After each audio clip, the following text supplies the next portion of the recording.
কষ্ট যে আমার হচ্ছে তার জন্য আমি বলি না যে সব দোষ আপনার, সব দোষ আমারই।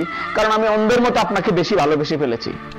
আমি হয়তো জানতাম না যে আপনাকে অন্ধের মতো বিশ্বাস করলে আমার জীবনে এতটা কষ্ট নেমে আসবে।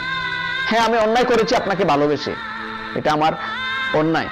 কিন্তু একা তো শুধু আমার অন্যায় না, একটা সময় তো আপনি অন্যায় করছেন।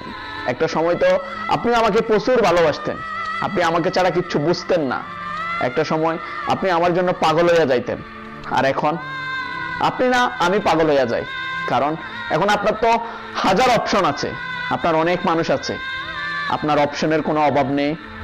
হয়তো আমি ওই অপশনের ধারে কাছেও নেই। হ্যাঁ, আমি আপনাকে খুব ভালোবাসি, খুব ভালোবেসেই অন্যায় করেছি। দেখেন, আমারও হাজার অপশন আছে, কিন্তু আমার ওই অপশনের দরকার নাই। আমি তো মন একজনরেই দিছি, আর আমার মন তো 10টা না যে 10 জনকে ভালোবাসবো। আমি আপনাকে ভালোবাসি, আপনাকে সবসময় ভালোবাসবো। আপনি চলে যান, সমস্যা নাই, তবে যেখানে থাকবেন সুখে থাকবেন, এটাই আমি চাই।